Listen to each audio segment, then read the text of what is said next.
Welcome. My name is Vera Grant. I'm the Executive Director of the W.E.B. Du Bois Institute. And for those of you that are joining us for the third and final lecture today, I especially welcome you. This has been a great honor to have Gayatri Spivak in the house and to listen to this unfolding of new thought and analysis on W.E.B. Du Bois. So I welcome you, and I would beg of you that Professor Spivak needs no introduction, even though we have attempted to do that justice the past 2 days. And today, in the essence of time, we're going to dispense with that. I refer you to the program and other places for her bio and list of work. But today we want to continue immediately. We want to hear the rest of this work. And so, in the words of a famous musician, let's start what we have come into the room to do. Please welcome Professor Spivak. Oh, my dear.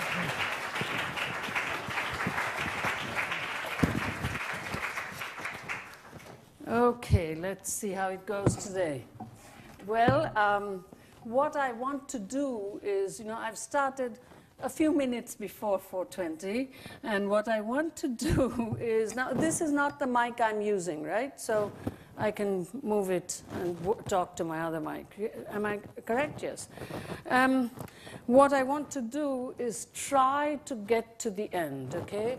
And so what I thought I would do is around 5 o'clock, if you want to, why not just say, come back in 5 minutes, and some of you might want to leave. Fit audience find, though few.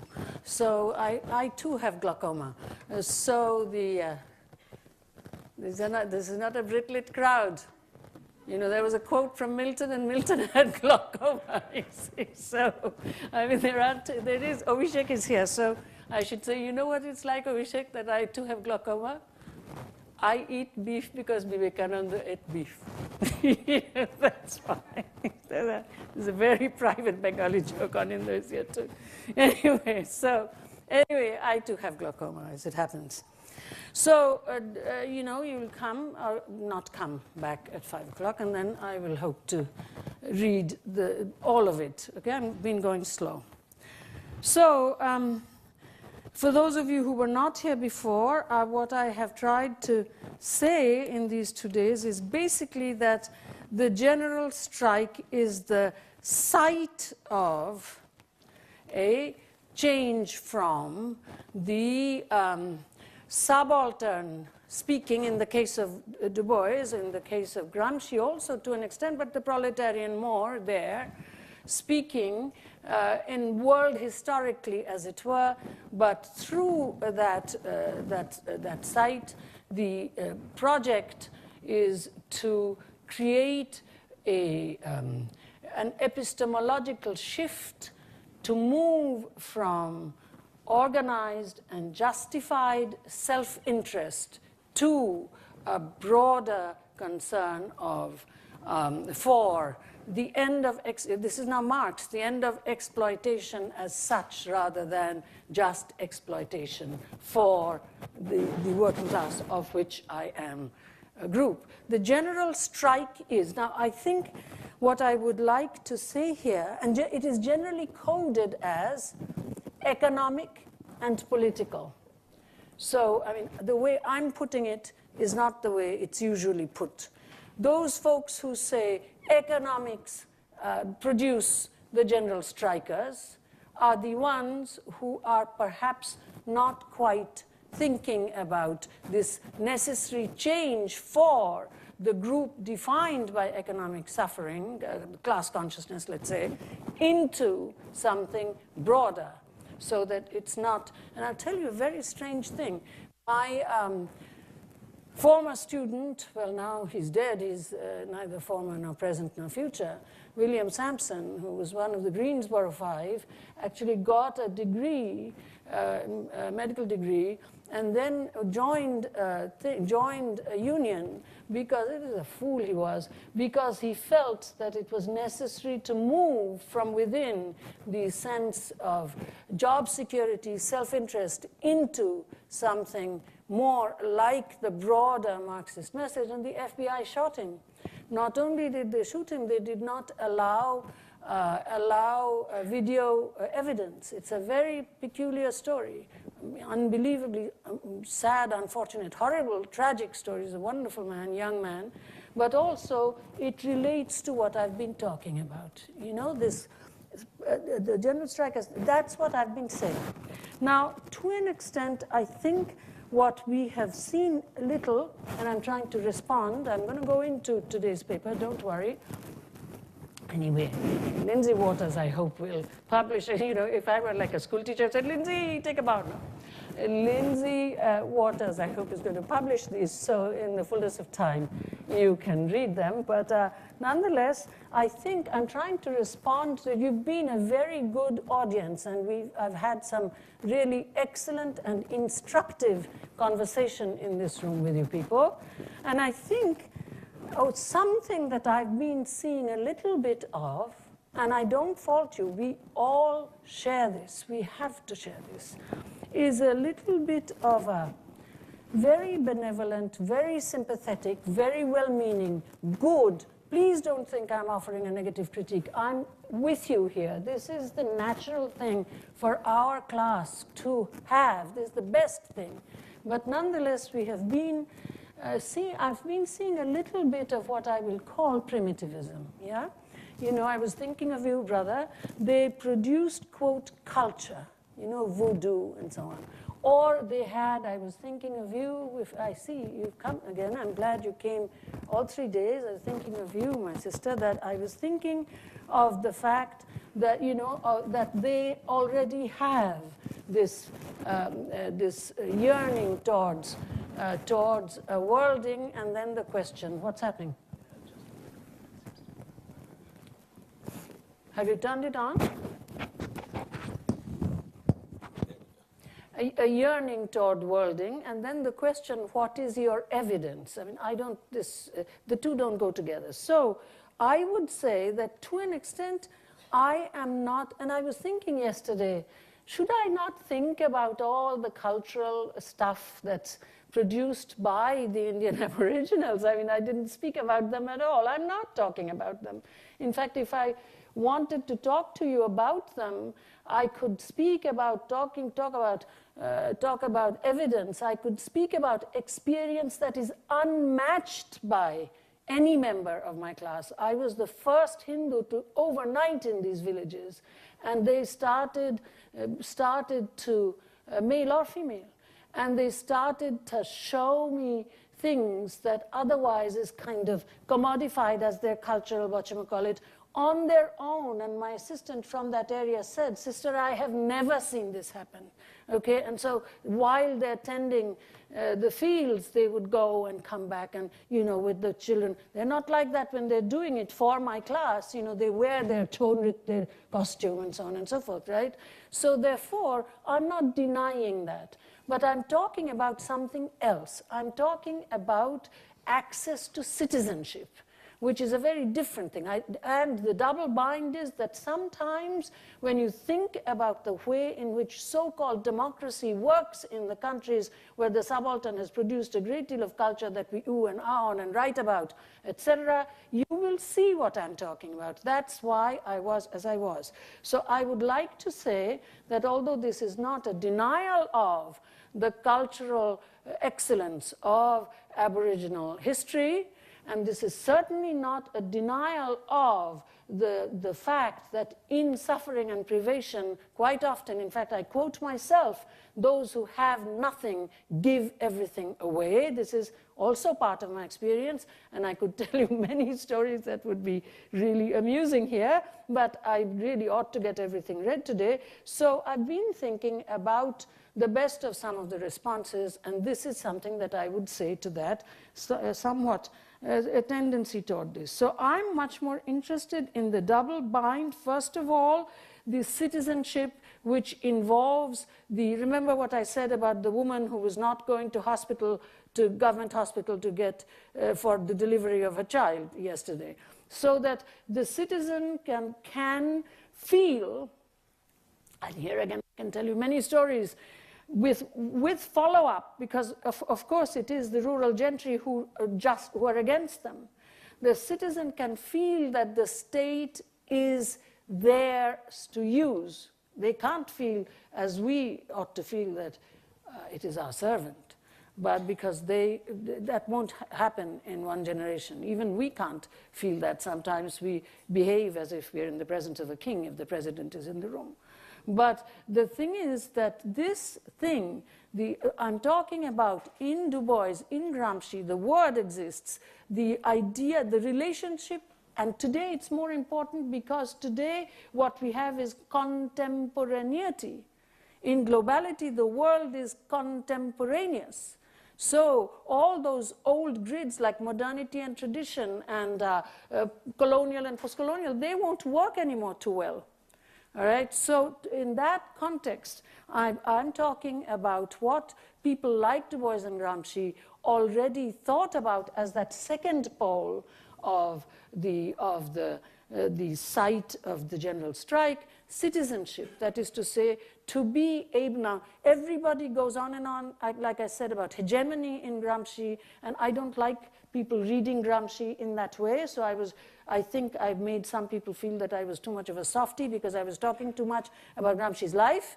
But this in Gramscian language would mean putting the subaltern into the circuit of hegemony, citizenship, hegemony, which is both positive and negative.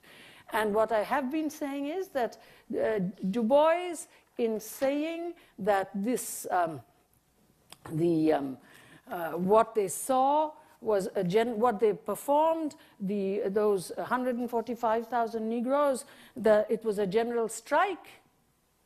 What Du Bois was doing was, in fact, looking at the subaltern, bringing themselves to crisis, which is the classical thing that much later than Du Bois in the 80s, that's what the South Asian subalternists taught us. That's not always how Gramsci writes about the subaltern. The Gramsci writing about the subaltern is the group that does not achieve the state. Even here you see that citizenship stuff is implicit when Gramsci writes that the subaltern, I just had the first page printed out, God knows where it is, when Gramsci writes that the subaltern, in the historiography of the subaltern is the one, there we go. The subaltern classes, by definition, are not unified and cannot unite until they are able to become a, quote, state. And this is why their history is an inventory without traces. These people are interested in as I said before, in the contradiction that Aristotle and company see within democracy, that it's both autonomy and others. This double bind, this contradiction must inhabit democracy. It's not possible to solve this one. So that's why it's an ongoing thing, and so that's what I have been trying to talk about. Many people used to say in the old days, oh, well, don't talk like that, we have never had autonomy. Well, you can't wait on this one. This one can't be waited on. Let's all of us get autonomy, then we'll have democracy. Then the US military will move in and democratize you. And then, that's another story. So anyway, we won't go there right now. So let me just finish up yesterday what I didn't read, and then I will go on to today's lecture. Okay. Yesterday we ended by saying that communism was everything to Gramsci, and for Du Bois it came to be a bedrock. Okay, and Giorgio Baratta has written that after the Cold War, Gramsci survived. But most people turn him into a liberal democrat. He's not a liberal democrat, he's a democratic communist, which is a very different kind of thing. So I was just going to go on to say that within these two discontinuous webs, Gramsci is, and the web stuff is textuality, textile, I described that as well, the web of the life with reason and dream as the name of everything that manages the fragility of reason. That's the web, okay? So, and I said, talking about the lives of both, that within these two discontinuous webs, Gramsci is a critic of orthodox Marxism, and I suggested that we look at the way in which Gramsci says about Rosa Luxemburg, and I've already tried to tell you what political and economic means.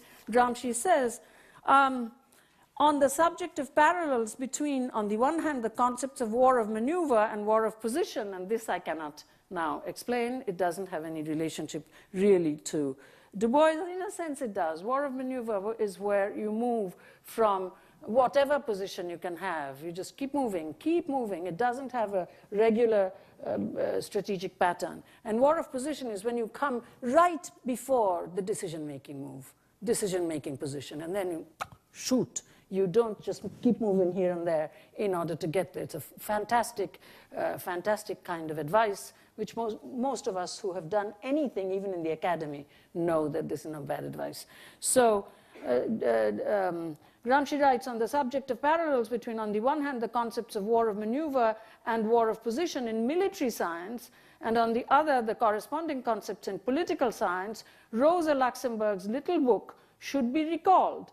In this book, he writes, Rosa, a little hastily, and rather superficially too, theorized the historical experiences in 1905. We're going to look at Tilly Olsen today.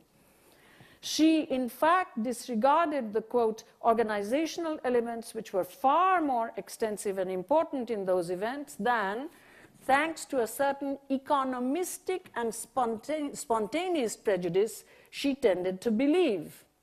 All the same, this little book is one of the most significant documents theorizing the war of maneuver in relation to political science.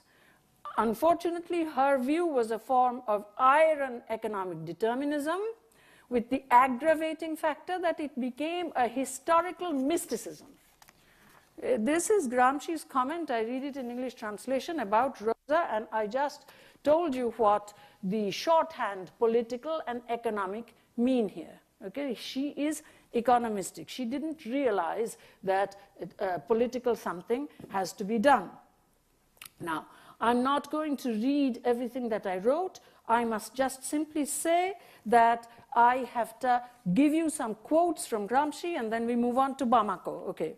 Now, keeping these discontinuities in mind, then, let us put Gramsci's statements together with two important ones of Du Bois's.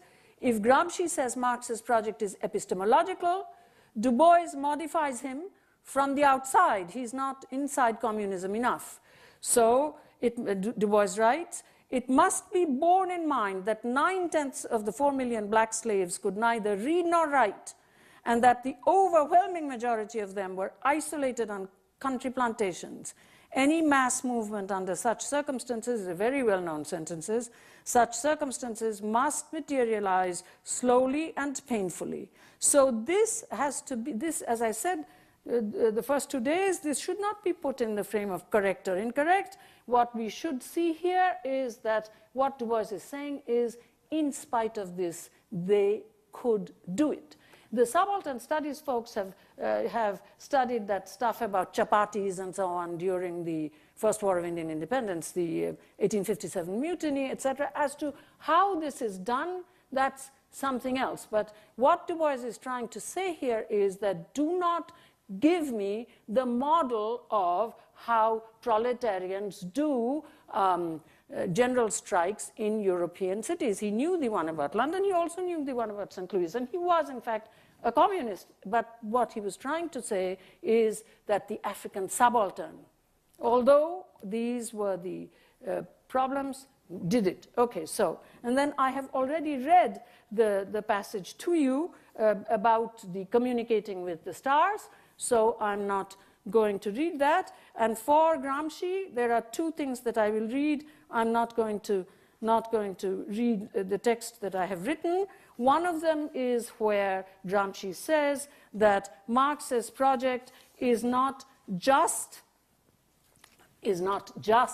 moral and psychological, talking about the critique, contribution to political economy, and he says, by moral, of course, he means ethical, and he says it is also epistemological. And therefore, just as in the case of Du Bois, the project becomes the project of education. And I said in this room also yesterday that the difference between Erich Foner's extraordinary disciplinary study of the Reconstruction and Du Bois's book on Black Reconstruction is that in Du Bois's book, education is the theme. And there are, as the book works towards its end, the chapters are on education. You won't find that in a historian's book. So this activist thing, a proletarian is a description, general strike is an action. This is what I'm trying to bring the two together to say. One more thing from Gramsci, and then we go to Bamako. In the discussion of the intellectuals, they're not in fact discussion of the intellectuals, it's all called education. Remember I said yesterday that Togliatti made up this this Gramsci that we English readers know, and I said something about the relationship between Gramsci and Togliatti, and of course this is being changed, especially by Joe Buttigieg and many others. The things are becoming different, but we still tend to read those notes from selections from prison notebooks and so on, and that's Togliatti. But at any rate, in this particular context, when Gramsci writes about education, and Togliatti has given a title called Intellectuals, it's all, and he has changed everything all around, okay, so that the end of the entire section is on the left-hand side, page 10, second paragraph, you know, right in the middle. And he put right after France, Russia, right? Togliatti and the English translators couldn't bear this, so the entire connection is broken. It's really quite an extraordinary kind of work on Gramsci's stuff. But let me say what the passage that I'm thinking about. Gramsci talks about instrumentalizing the intellectual, people of our sort. Now, what should they be doing according to Gramsci? You notice I'm not reading the quotes, it will take too long.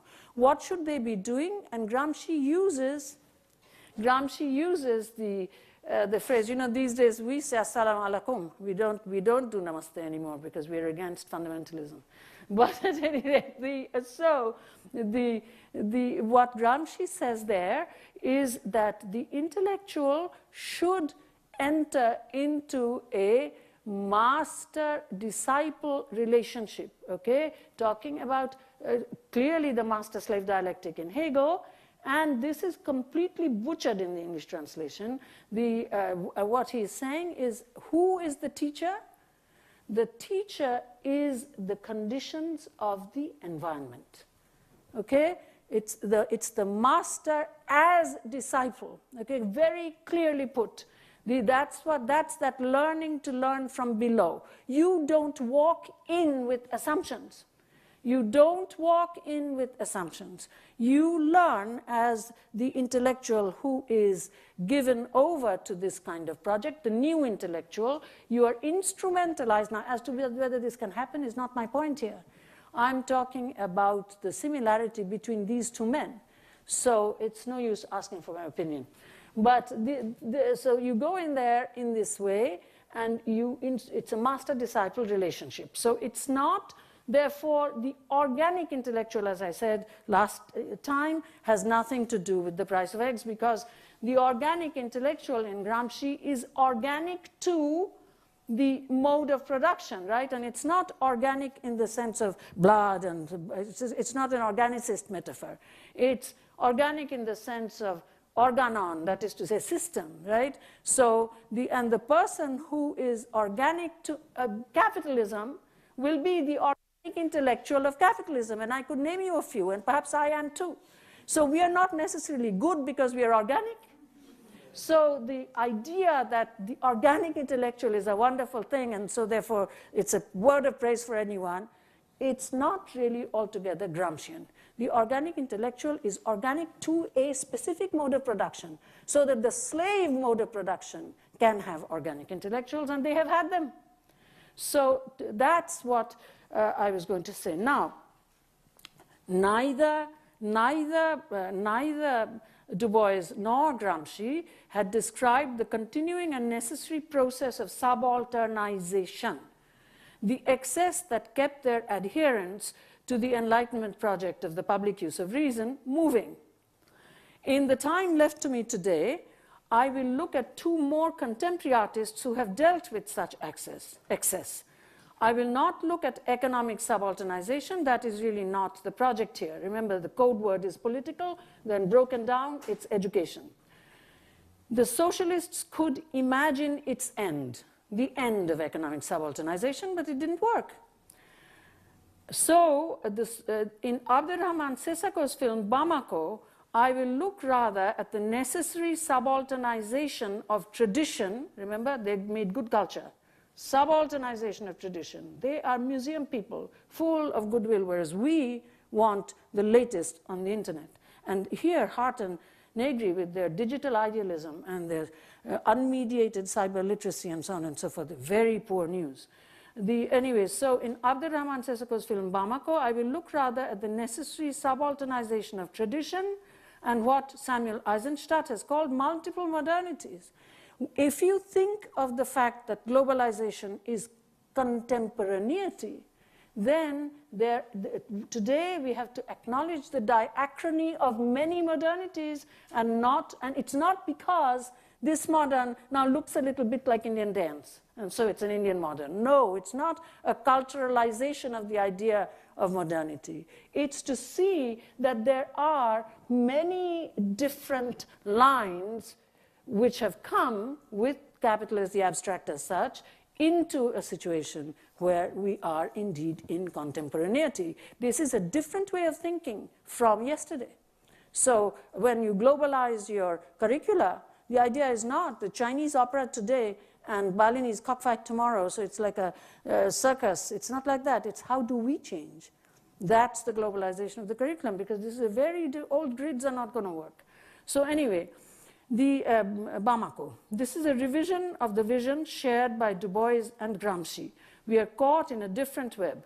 And then I will glance briefly at Tilly Olsen's novella, Tell Me a Riddle, a parable of the general strike in terms of the gender division of labor. I propose to end with the text that has remained and retained Du Bois' signature, The Souls of Black Folk, and excavate the woman's part in it, and a comment on Dark Water. Okay, that's it. So I think I'll be able to do it if I go fast. See, I always look at the first departure. I've done on both days. Today, this is the moment when I'm just beginning. So I say, okay, had it, bye, not good. Okay, so so in this situation, we are going to look at Bamako. Now, when was Bamako made? Just after the first World Social Forum Africa meeting in Bamako in 2006. Before that, there was no.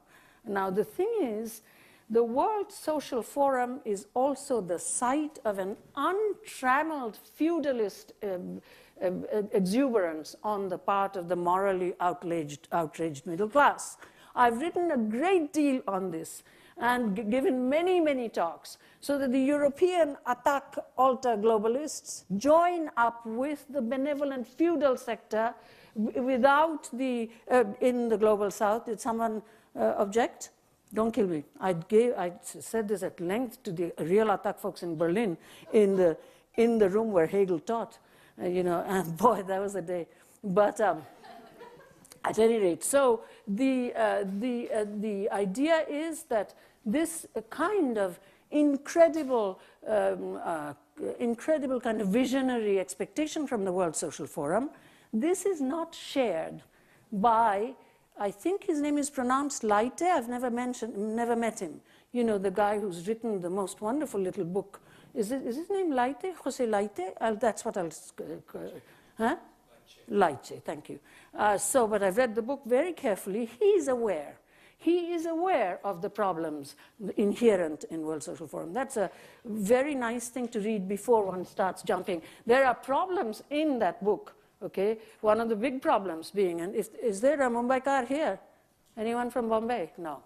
But because he actually calls that place Bombay. He calls that place like a real, like non-European kind of cultural sort. Come on, I mean, there are Indians here at least, right? So I mean, you will admit that that's a grave error to call, if you want the nice name Mumbai, to call it like we are really going sort of primitively away into the bastion of non-Western culture and so on. That's just a silly mistake. But anyway, I mean, Bombay Stock Exchange is connected to New York and Tokyo. But at any rate, so but he does know what the problems are, and certainly Naomi Klein, who's also in that book, is very critical. And I think anybody who has the desire, they should hear it from the mouth of the people involved there as to what the problems are, having a kind of untrammeled enthusiasm about the World Social Forum and thinking that they are producing new subjects, you know, at the drop of a hat or at the drop of a labor export conglomerate. So in order to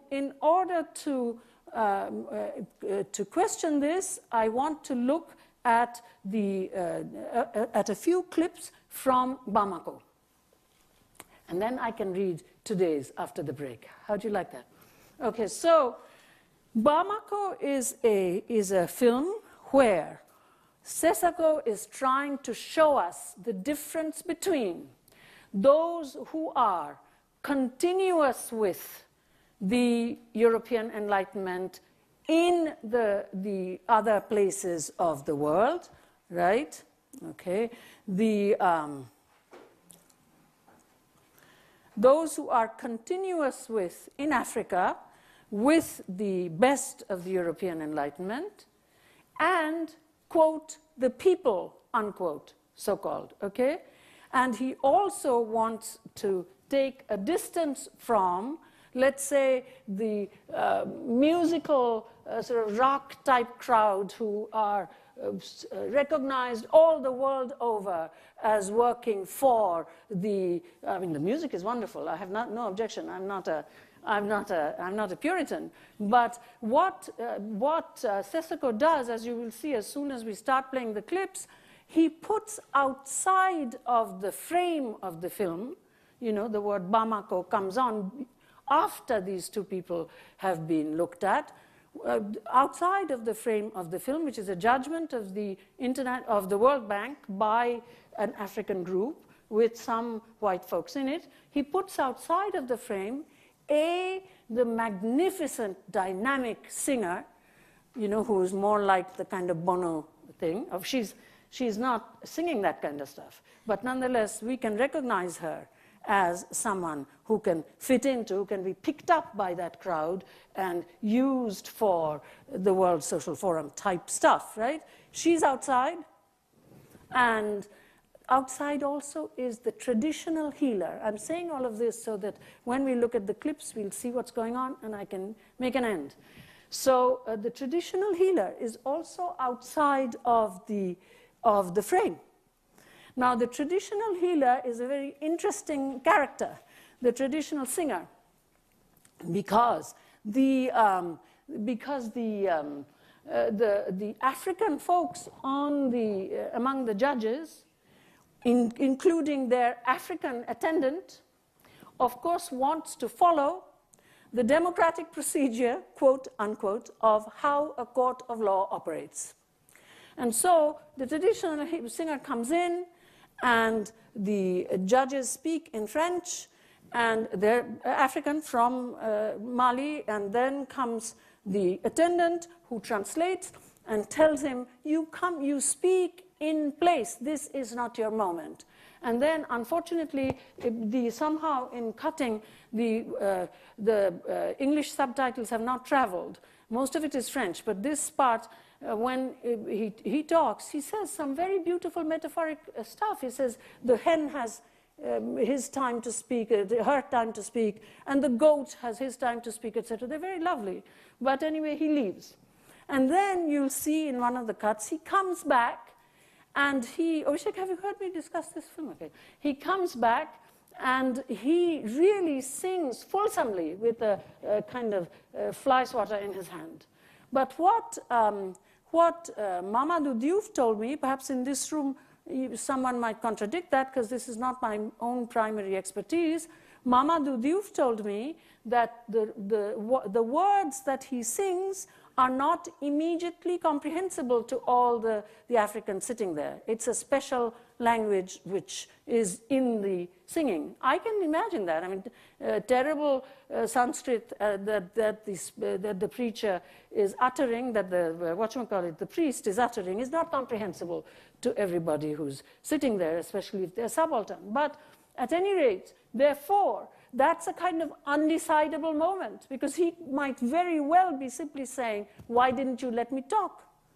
You know, rather than the way to solve the problem of the world is in my hands. He may even have been saying that, but by making it an incomprehensible thing in the film, certainly Sesako is asking us to think something.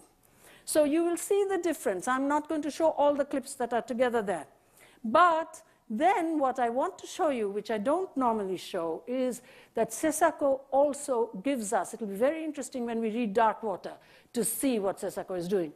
Sesako also gives us a taxonomy of women, which is African women. There are no white women in there. There are white men. But this is also a comment, because the woman's part in the World Social Forum is so celebrated, the global solidarity. And also, every place democratized is so much democratized in the name of gender equality and all that stuff. It's one of the Millennium Goals that's always, I mean, since I am at Columbia and the World Leaders Forum takes place, everybody says that that's the one that we've done first. Hey, how is it that that can be done first? Gendering is one of the most basic things in the whole world. I mean, it was reproductive heteronormativity was a globalizer long before any tacit globalizer, even the globe could be thought of. You don't change it so quickly. But people come in and say, that one we've really done. Okay, we'll see that a little bit in Dark Water too. But what I want to show then is how Sesako shows us a taxonomy of women. You have the wonderful woman in her lawyer's robes,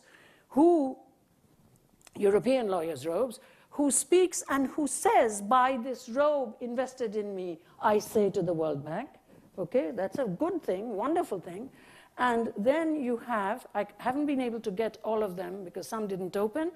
You have different kinds of women. There is a writer woman who is dressed like I am dressed in like what can only be called like ethnic panoply. But there are also other women who are just dressed in African cloth because that's how they dress. You can tell the difference. And then is a Muslim woman, Muslim African, who swears when she's asked to swear in the name of, you know, in the way in which a European court would ask to swear, she takes, she raises her right hand, speaks in the name of Allah, no more, nothing more.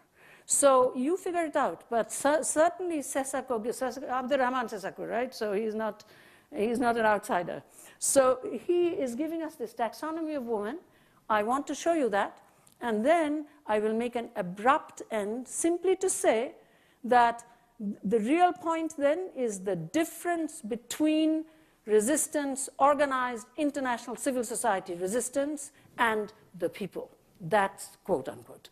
And the exhortation, what I spoke of before, primitivism, exhortation not to think that, and this is not Du Bois either, that every solution is contained in tradition. Those are the clips that I'm going to show. I'll just go sat, and then we'll have a little break. So the first one is one lace up. That is the way of showing. Are you there? You are, okay. One lace up. That's the way of showing how she's put outside of the whole thing. She breaks the thing and has the singer.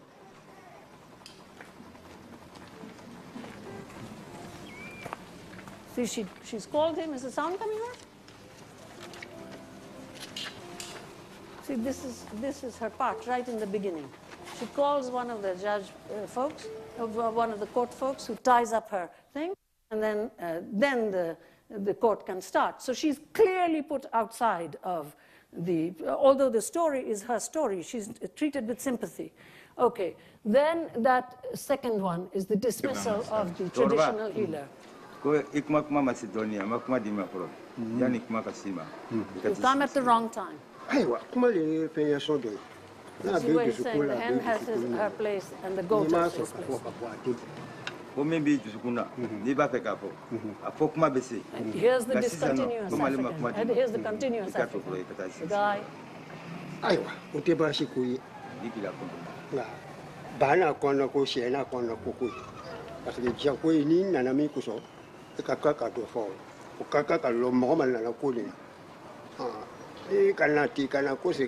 Dites-lui de s'adresser à la cour.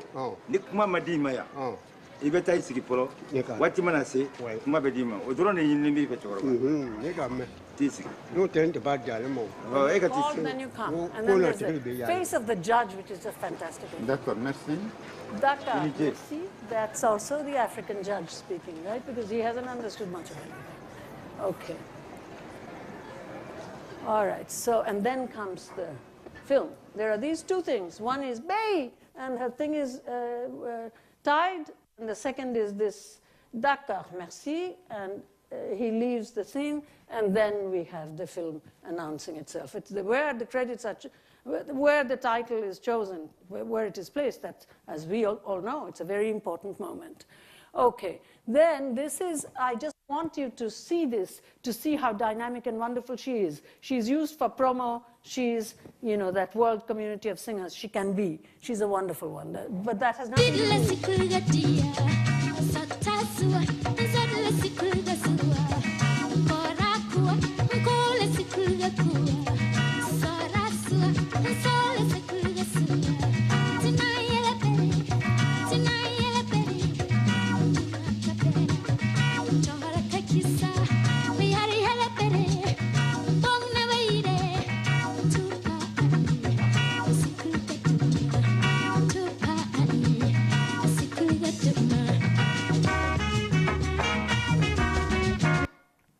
So this, I just showed this because she's presented with an extraordinary, the way Rochester is presented in Jane Eyre, with extraordinary sympathy. It is her story, it's her husband's killing, it's all of that. It ends with the funeral of her husband, but what is taken clearly to be the center of the story by most policy-oriented people, including my illustrious colleagues, Joseph Stiglitz and so on, Jeffrey Sachs, the trial. She has nothing to do with it. And that is shown right at the beginning with that gesture. So now what I'm going to show is the white guy talking. And of course, he'll be talking in French, but what you have to think about, wait. What you have to think about, utopie, utopie, utopie, he said, that's utopia, okay? And then I will have the black woman talking, and you will see the same model. You decide as to whom you want to go with. It's got nothing to do. More convincing because she's black, obviously, to us, but that may be a problem that we should sympathize with him for. Who knows? Cet esprit critique que courageusement on a entendu il y a quelques instants du côté de la barre. Alors oui, vous allez déclarer coupable la Banque mondiale d'avoir abusé de la confiance du peuple africain. Oui, vous allez déclarer coupable la Banque mondiale de non-assistance à peuple en danger. Oui, vous allez déclarer coupable la Banque mondiale de ne pas avoir respecté son mandat d'origine, c'est-à-dire servir l'humanité. Et ce faisant, vous allez réouvrir la voie de l'utopie que chacun de nous voit de l'œil intérieur et qui permet de dessiner un monde nouveau derrière les collines. L'utopie qui est en quelque sorte ce bélier africain qui vient se frotter et déchirer le froc de la raison d'État du marché. L'utopie demain pour éviter ce qui se prépare dans les banlieues d'Accra, d'Abidjan et du Caire, c'est-à-dire que des gamins ivres de pauvreté et de souffrance, ce demain se transforment en boules de feu. Vous allez donc déclarer coupable la Banque mondiale de redevenir une bande de lutte. Okay, so you see the whole drama, I don't have to explain. And there's the African in the robes, and there's the other guy. That's his theme. Okay, let's go to the next thing.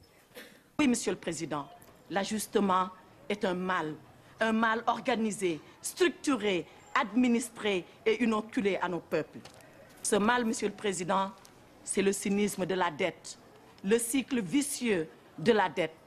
Cette dette qui a fini de ruiner nos économies et qui nous a aspiré toutes nos forces vitales alors qu'on n'a pas encore fini de payer. Que faut-il faire devant la violence de la dette?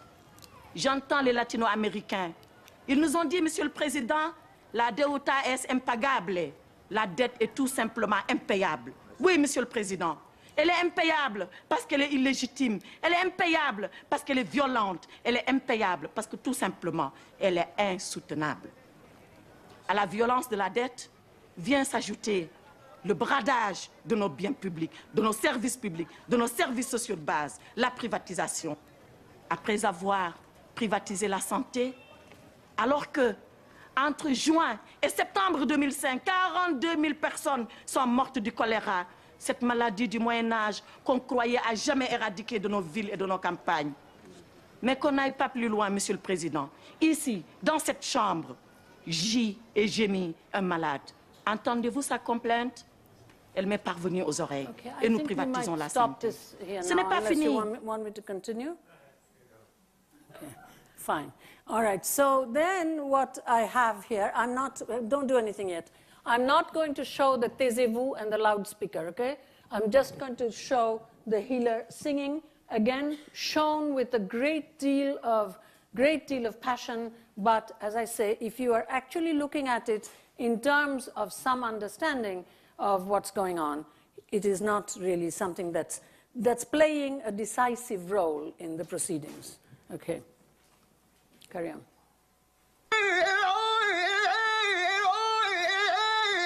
It's wonderful.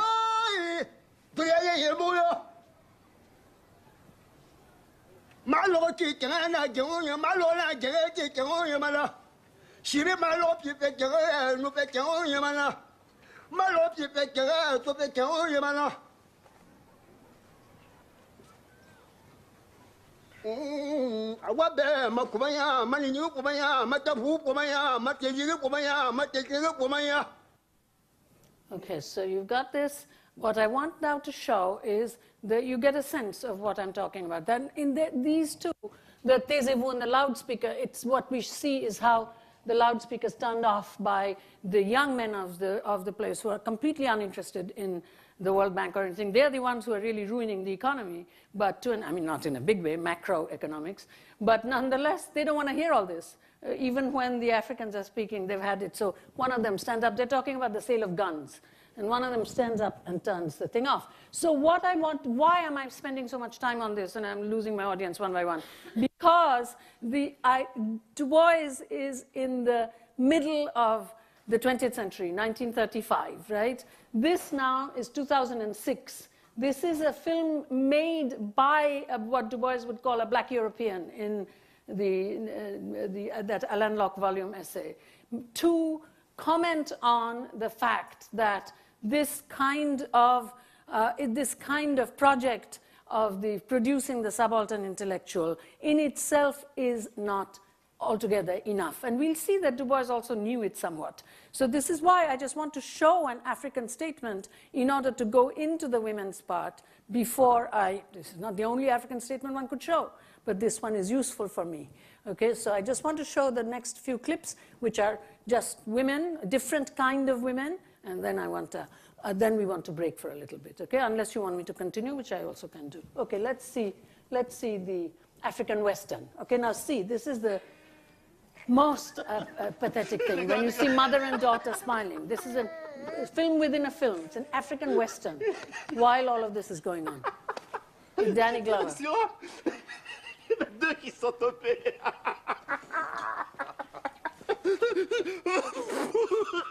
See, here's the mother and the daughter with innocent joy in their faces watching the Western. That's also part of the taxonomy of women that he's showing. Well, anyway, Danny shoots. I don't think we'll see the mother and daughter again. You can close this one.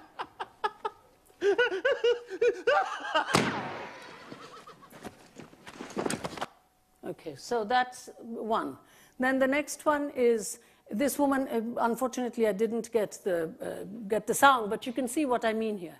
This is a very different kind of woman. No, I did get the sound.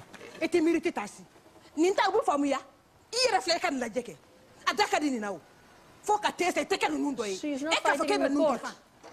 She's just fighting in her life. So that's also a woman very different from the black woman who was in her robes talking about the Banque Mondiale and Latin America, okay? And very different from the mother and daughter innocently laughing at the African Western, okay? The next one, go ahead.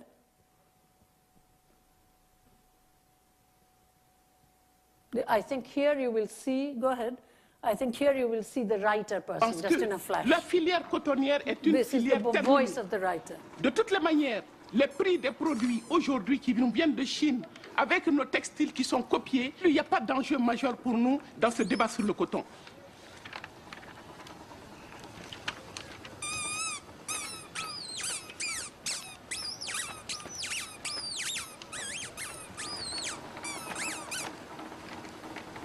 Dans un monde irrémédiablement ouvert, il faut civiliser la mondialisation et lui donner un sens. Que pensez-vous de ce passage de cet article? Est-ce que oui ou non, des progrès peuvent être faits dans le cours de la mondialisation? Est-ce que oui ou non, par exemple... Okay, then there is and so she's dressed ethnic, you know, like the JNU ethnic for us, you know. She's dressed ethnic nicely. Okay, and then comes the next one, and I believe, okay, this is the Muslim woman. Madame, levez la main droite. J'irai de dire la vérité, toute la vérité et rien que la vérité. Hakuna Allah.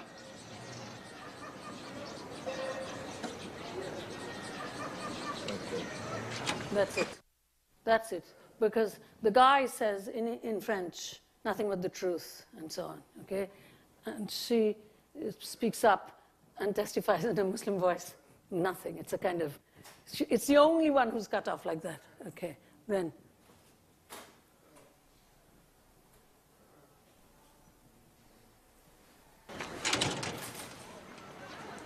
Votre date et lieu de naissance? See, another class now. Straight. Vous savez au moins rural, qui vous a cité pour venir déposer comme témoin? Tout à fait, la partie civile. Oui, la partie civile, c'est la société civile. Oui. Et de l'autre côté, nous avons les institutions financières internationales. Oui. Est-ce que vous avez des liens de parenté ou de subordination avec l'une quelconque des parties? Aucun lien. Vous allez lever la main droite, jurer de dire la vérité, toute la vérité, rien que la vérité. Vous levez la main droite, vous dites je le jure. Je le jure. So you see how each of the women represents a different part of the spectrum. We have 4 more, and I'm not going to say anything. This is the only thing that I have to say, so just shoot through them, and then 3 more, yeah.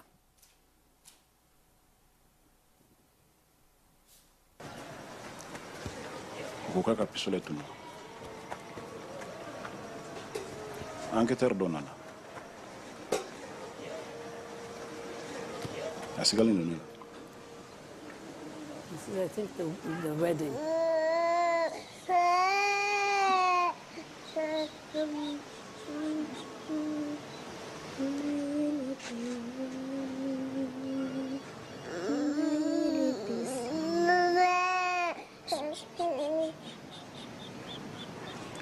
Ah, no, this we don't want. This is the goat destroying Mr. Rappaport.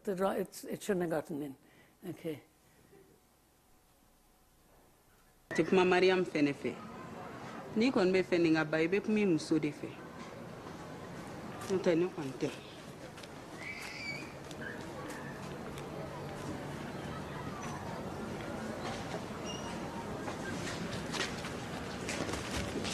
La cour.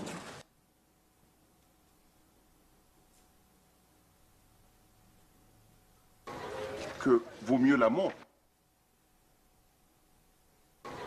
Que vaut mieux la mort. There's one that he didn't put on, which was very interesting, which is an African-American preacher who is standing there preaching in an incredible way. And there's an interpreter. I don't know why that didn't get on. I certainly asked him to put that one on. And he's preaching in that incredible way, and there are these obviously, like good white folks who are traveling, blue jeans, etc., but also the village folks, and they're doing their stuff with him. It's a very scary thing that he's put in there, but that one, for some reason, is not here. Forget it. Okay, so you see why. I'm sorry if it didn't seem altogether as well integrated, because I read everything from yesterday today because I was explaining too much, but you get the general point that in terms of what's going on today, that vision of the general strike being a site where the subaltern or the proletarian acts because they're the agent, and the intellectual does not give anything more than tactical advice, not even strategy. The intellectual learns, but takes that as the moment to bring to begin changing justified self-interest. You see, we are, like today's human rights, for example, we are morally outraged. Of course, it's now become all enforcement. That's a very bad thing. But we are morally outraged. We think our self-interest is bad, but we teach self-interest. This is this thing. We don't teach, we don't think about the communication with the stars stuff. So that's why I felt like saying that that particular structure within the general strike, that has become what is called theoretically displaced into what you just saw. So that, when you look at the narrative, it's not like I'm a Du Bois specialist or I'm a Gramscian talking endlessly about hegemony. What you see is that this is why Gramsci survived the Cold War, as it were. So what you see is where we are today. Gramsci, and this is the last thing I will say, and then we'll break, Gramsci said in his notes on Machiavelli, and everybody faults him because he liked Croce, who was clearly not a leftist. He takes from Croce and he says, how are we going to solve the problem that Rosa Luxemburg is the site of? That because, of course, Rosa didn't know what was happening, because Rosa thought that 1905 was natural and world history made the workers spontaneous. What should we do? Let's turn to Croce. And he says this. I'm summarizing. You will find it in the selected prison notebooks. We are going to go to the workers, says he, and the subaltern intellectual is a different project, the workers, and make them come together in terms of their economic problem. We are going to really, as left intellectuals, bring about collectivity because of the terrible economic problems. And then when that is happening, and then he uses the word incandescence. He says, in the incandescence of that passion, which goes beyond just an interest in and anybody who has ever been an activist, rabble-rouser, who was talking to me about Marcus Garvey yesterday. Are you here today? You are. Okay, you see, you know what I'm talking about. So what changes is, everybody is not just of that opinion. Some kind of passion begins to rise, right? And Gramsci says that you take advantage of that passion in order to change this enthusiasm for economic redress into a general political, remember the code, a general political passion that's going to be lasting. So Gramsci, that's a passage in his notes on Machiavelli, which is very, very interesting and important. And nobody gave him any credence because, of course, the party behaves differently. There was a vanguardism afoot, etc. And anyway, he was in jail. But I should say this, that Giorgio Varatta, when I don't know him, but he heard some of my stuff in Bologna. And he is old enough that he actually knew Gramsci toward the end. And he wrote me back as something that I'm very proud to cite. He talks about Gramsci as Nino, right? Antonio Gramsci, right? He says, I am extremely pleased to see, Gayatri Spivak, that Nino's idea, which was at the center of his work, which is this kind of education, that someone has picked it up. And because, of course, in Bologna, I spoke in much greater detail just about Gramsci. So that's where I will end this half, because I have shown you the displacement into, very roughly, into the contemporary context and radical African filmmakers' response to the first meeting of the World Social Forum in Africa, in Bamako itself, and the taxonomy of women who are presented there in this way. So I think we could take 5 minutes off, and then I'll run through the last bit.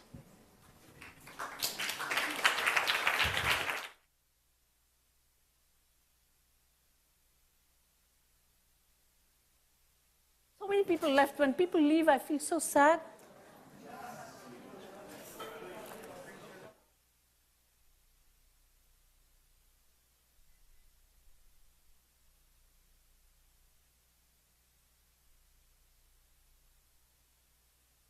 To thinking that such an education should be given generally to, quote, the Negro.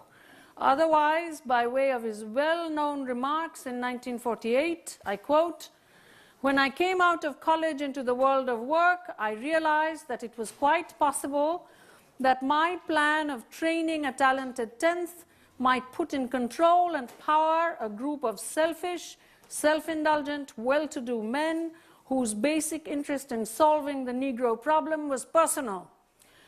I'm still reading Du Bois, 1948. "Personal freedom and unhampered enjoyment and use of the world without any real care, or certainly no arousing care, as to what became of the mass of American Negroes or of the mass of any people." That's what I have been talking about for 3 days. "Or the mass of any people. My talented tenth, I could see, might result in a sort of interracial free-for-all, with the devil taking the hindmost and the foremost taking anything they could lay their hands on." This is Du Bois in 1948, commenting on the idea of the talented tenth.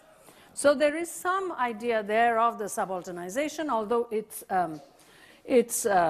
very metaphorical.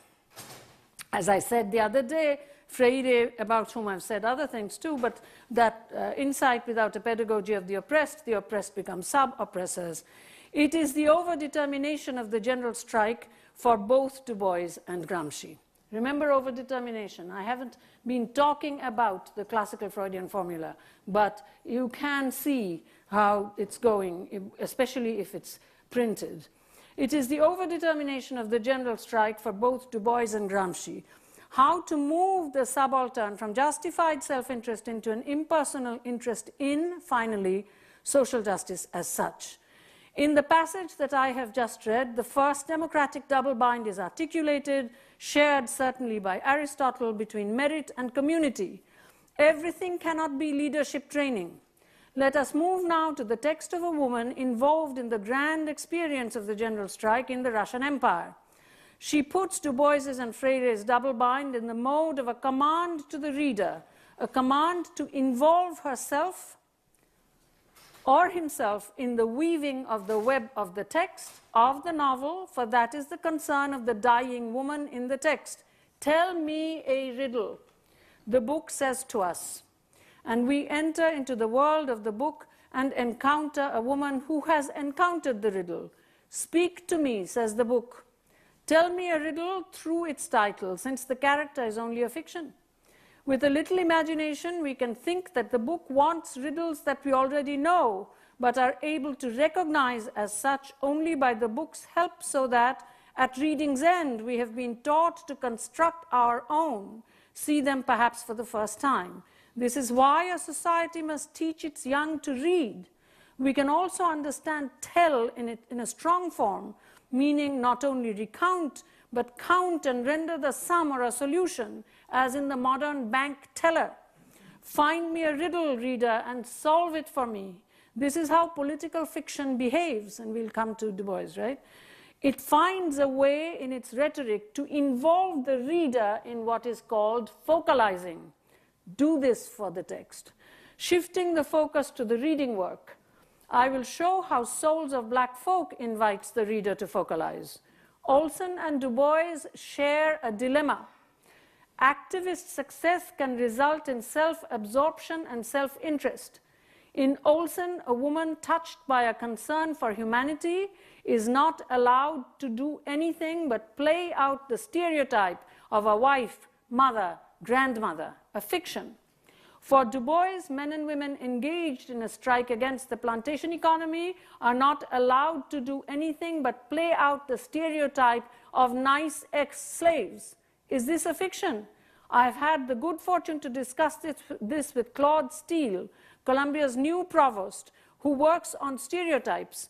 And I put this question at the head of this lecture: leave the analogy between a woman and a slave open rather than closed, as in the irate scholarship of Catherine McKinnon, and open the question of Du Bois and women's work. Here is Du Bois speaking in 1906 in front of what he calls a smug Hampton. These remarks are particularly significant because the history of Hampton is deeply involved with the Black Reconstruction and Booker T. Washington, as you know. In the early days, support for the Institute came from the Freedmen's Bureau, about which we've been speaking, the impermanent welfare state government program that succeeded for a time so well. The, quote, socialist oasis, which was blasted by the desert sands of a racialized capitalism, the story of which is told with great passion in the Black Reconstruction. But we are getting ahead of ourselves. That book appeared in 1935. This is 1906. Du Bois describes himself as speaking, and I quote, with something of that inexplicable but magnificent confidence of youth. Here is the passage. I speak to you, young teachers, for two great reasons. First, says Du Bois, because I'm a teacher. But secondly, says Du Bois, and chiefly because you are the type and representative of that fateful class through whom the great army of tomorrow's men are learning the riddle of the world, the meaning of life and the life worth living, at the end of quote. Tell me a riddle. A youngish man speaking to men, although Hampton took both men and women, the women were honorary males, as it were. The metaphor is the army. The problematic is the same, moving the self-interested subaltern to the impassioned, impersonal love of humankind. The riddle, it does not happen. This is the problem in the heart of the general strike that both Du Bois and Gramsci understood. There is no such double bind in Sorel or the IWW, if I may have the thing there. Are you there? Here's the IWW. Big, a little bigger. You see, that's the general strike, all right? This is not Tilly Olsen. I want to enter Tilly Olsen with this picture in mind, all right? This is what Du Bois knew in the United States. Over against this, okay, you can take it off. Over against this is Tilly Olsen's protagonist, a dying woman, an old woman journeying from her home to her hospital bed. Tilly Olsen is perhaps the most apposite author, for in this novella she takes a Rosa Luxemburg figure, a woman who had participated in the 1905 revolution in Russia and then gone the path of marriage and migration to the United States. It is as if the rose, grown old in a more, quote, normal trajectory, shows us the violence of reproductive heteronormativity, expectations from a grandmother who must not care about humanity, but only about grandchildren, the sheer, unremarkable violence of the everyday, a gendered everyday, that unhinges the mind by a commonplace denial to the public sphere.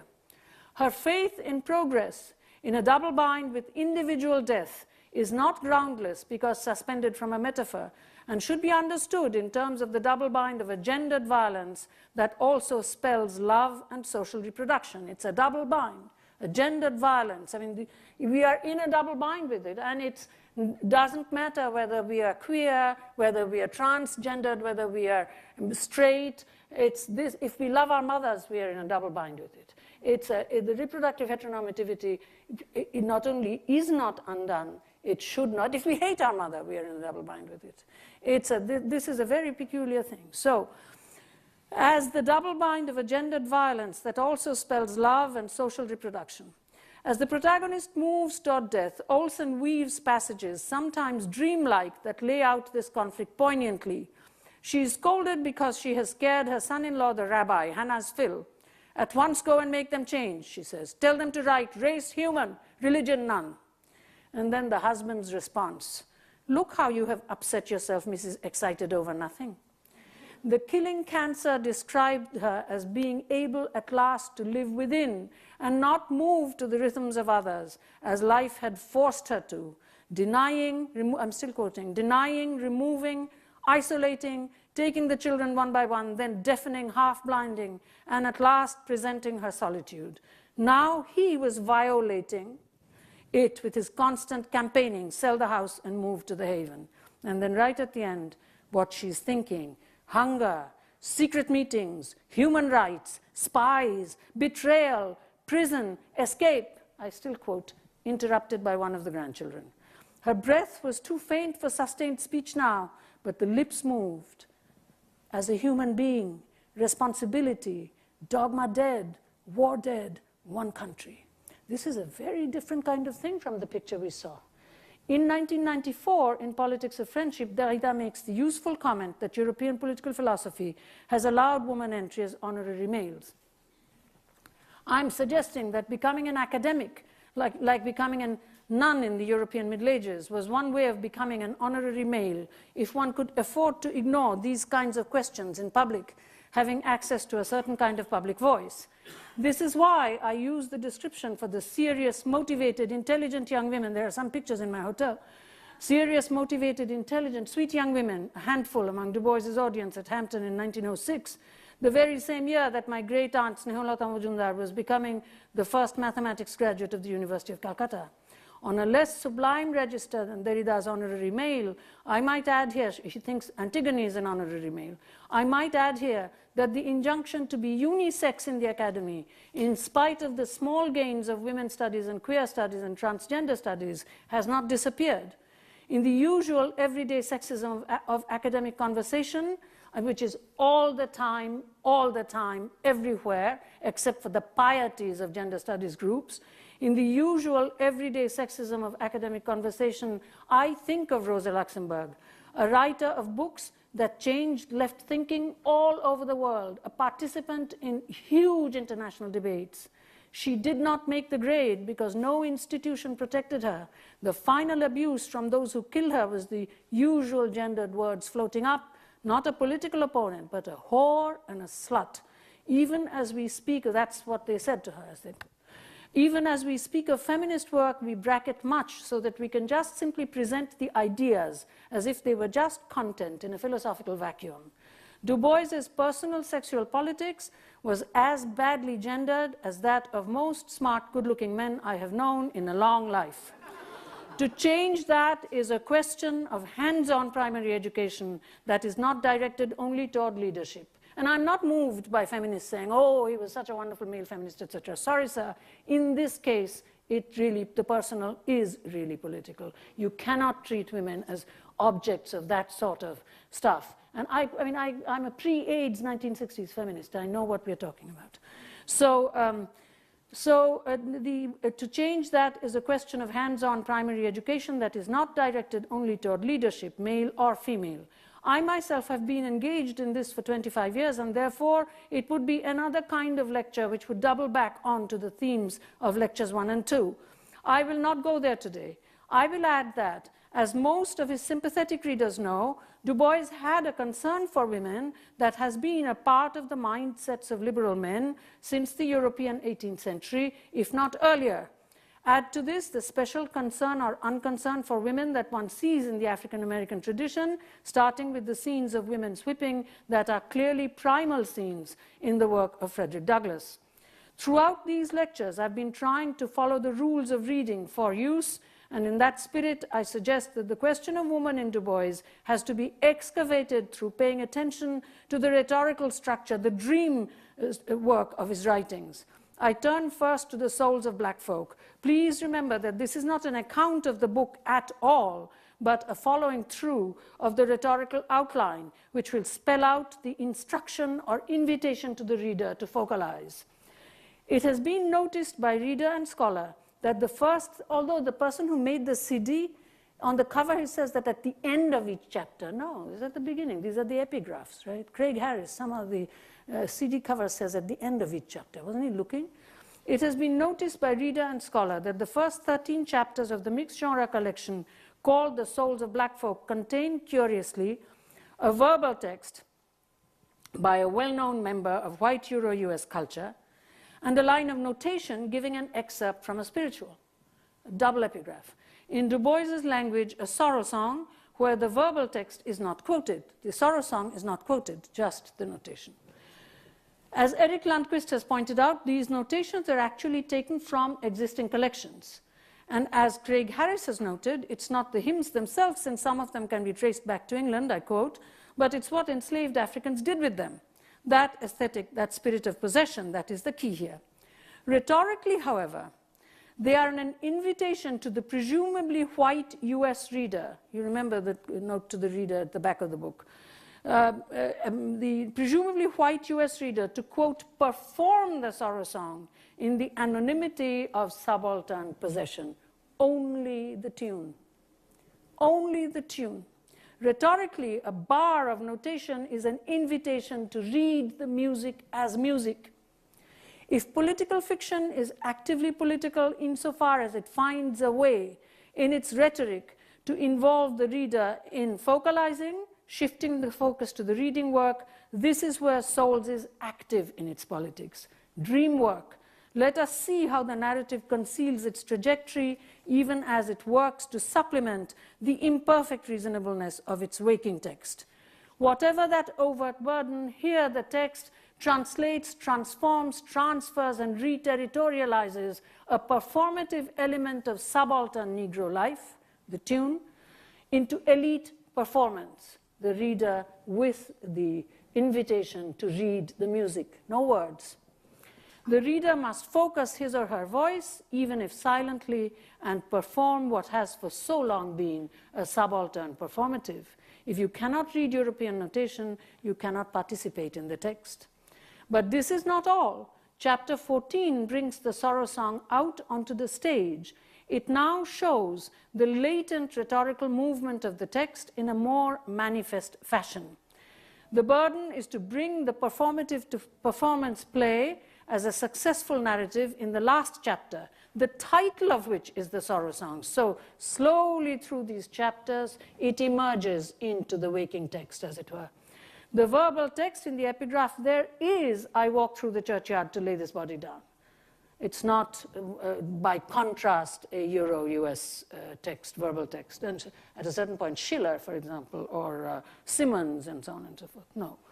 And in place of the author, we see the words Negro song. The subaltern community is brought into an authorial position. I hope the reader will note here the formal analogy with the claim made more than 30 years later for the agent of the general strike.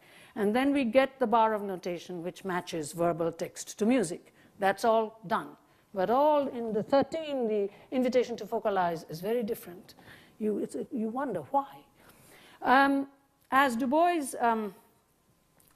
matches verbal text to music, latent into manifest, into the fragile clarity of a reasonable continuity, text and narrative coming together by way of the epigraphs. The entire section is a discussion of the sorrow songs with many quotations and at least 2 of them matching words to notation, again indicative of the rhetorical movement of the entire text. I'm not here speaking of the content. As Du Bois himself knew, and everyone has noticed, the content is mixed. But this line, the rhetorical use of the sorrow song from performative to performance, emerging into the public text with words matching notation, is the entry into a rhetorical unity with an indication of progression. As we all know, the most extraordinary moment in this paragraph, in this last chapter, is the untranslatable song from my grandfather's grandmother, I quote, seized by an evil Dutch trader 2 centuries ago, and coming to the valleys of the Hudson and Housatonic, black, little, and lithe, she shivered and shrank. Everybody knows there's a beautiful passage. She shivered and shrank in the harsh north winds, looked longingly at the hills, and often crooned a heathen melody to the child between her knees. And then those words with music, doba na koba, geneme, geneme, doba na koba, geneme, geneme. Bendenu li, nu, li, nu, li, nu, li, bendele. The lesson to the reader is now complete. The author is African American, American with the reader, acknowledging the song as at once heathen and a song the meaning of the music of which was clear to the children, even though the words were not. That lingual memory, and I quote Morrison, is not to pass on. This section ends not here, simply with an invocation of an incomprehensible though felt text, but with the full notation of a song that takes us out of the text onto a walk into a future to come. How this traveler, right at the end, remember the traveler's song, that's how the book ends. How this traveler who, quote, girds himself, the last words of the book, and set his face toward the morning and goes his way, how he is constituted is where we locate our glance. It is appropriate to Du Bois's gender politics that the traveler is male and possesses loins that need to be girded. But we are not looking at the content and the hero. We are looking at how the text is held up to work rhetorically. If you read it with the invitations in the text in mind and don't just kind of throw away a little bit saying, oh, well, that's just an epigraph. Oh, well, that's just notation. That's not how one reads. One reads attentively, hypercathexis. This intuition that there is something more movable and more open in something that can only be called the feminine, so that through it one could access the world, is a common intuition of heterosexual thinkers through the ages and in many, many places of the world. It can be a good or a bad thing depending upon its use. And I believe that in Du Bois, in spite of his personal sexual politics, it was basically a good thing, a masculist representation that can be turned around, as we'll see in Dark Water, against the grain that Hazel Carby so harshly describes. We can put this with the entire work of bringing customary law into constitutional practice. Sorrow songs, European notation. Into constitutional practice in Africa, medicine when rethought, poison, and I quote Mary Mabureke, Zimbabwe, poison when simply replaying, quote, family laws which were established during the colonial situation, unquote. To focalize the reader into exploring sorrow song and coming to the conclusion that a more arduous road indicated by a foremother's guarding of the phonic element of a language, the completely untranslatable part, it's the phonic element that's untranslatable, must be traveled to enter the African American's different lingual memory. It is correct, of course, that the critical edition should provide Levering Lewis's approximate translation of Du Bois's grandmother's song and his guess about what language that was. But that is mere data. I'm not saying that people shouldn't do it, but what we have to remember is that it is the phonic element that is untranslatable, and that's what the descendants had understood. History in a simulation of orality, word presentation, not words, as in a dream. Better to remember Toni Morrison picking up the motif poignantly in Beloved, Woman to Woman. Sethi, the central character of the novel, remembers what Nan, her mother's fellow slave and friend, told her she had forgotten, along with the language she told it in. The same language her ma'am spoke, the African language, and which would never come back. But the message that was, and has been all along. Better also to remember the transposition into the European notation. Aristotle on poetry or fictive making as a better instrument of knowing than history, and although I'm not a great fan of Heidegger, I will quote Heidegger's harsh words. If the grounds and the abysses of lost African thinking, Gründe and Abgründe, if the grounds and the abysses of lost African thinking so little concern us that we can cloak them in arbitrarily chosen terms, borrowed in an utterly thoughtless fashion from our current stock of ideas, we correctly translated the ancestral song. We therefore failed to pay attention to a hint proffered to us by the rhetorical behavior of the text. Heidegger is speaking of the incomprehensible fragments of the Greek pre-Socratic philosopher Heraclitus. I am speaking of the incomprehensible fragments coming down matrilineally within the slave tradition. I have defined political, quote, fiction, using the word loosely, as a text that invites or instructs the reader to focalize. I have learned the lesson of the transformation of the performative into performance by the conduct of the epigraphs in the souls of black folk. Heraclitus, Aristotle, Heidegger, and for the reconstruction, again, following Du Bois's lead, Marx. Read my text actively, don't just translate it correctly, says Du Bois.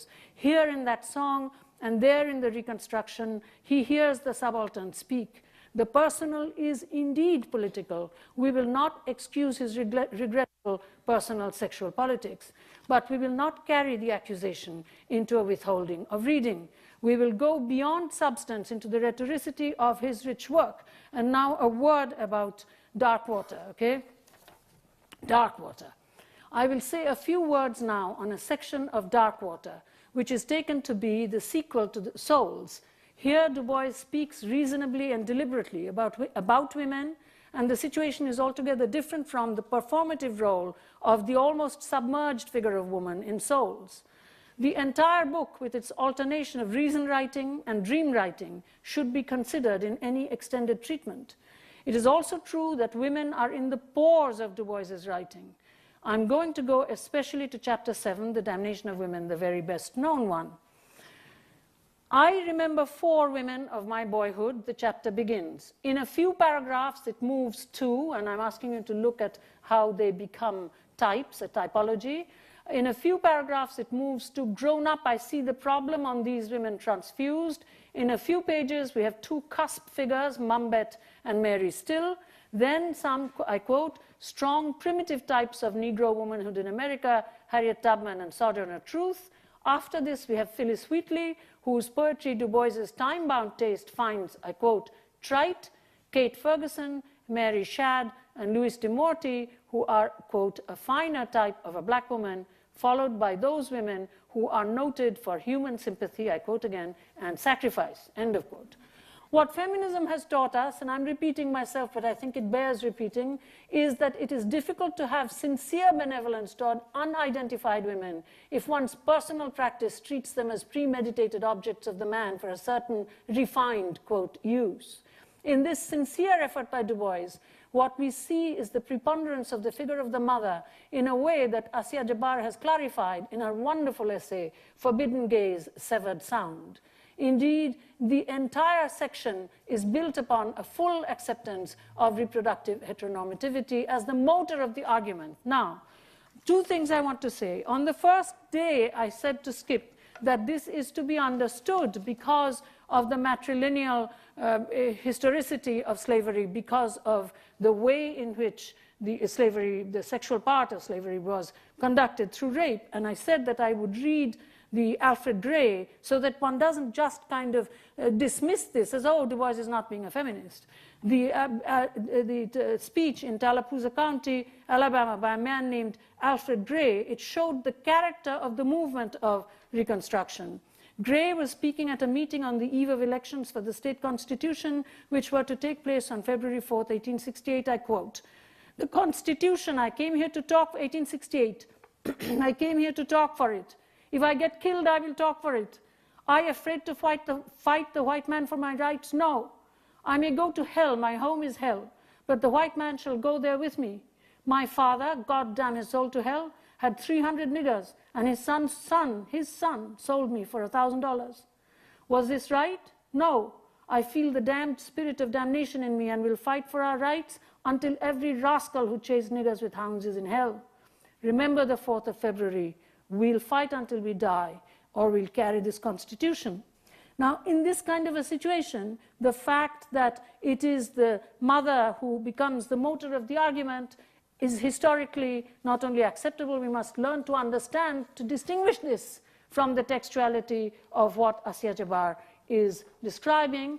I would like to cite also a remark by Oedipus, that famous historical figure.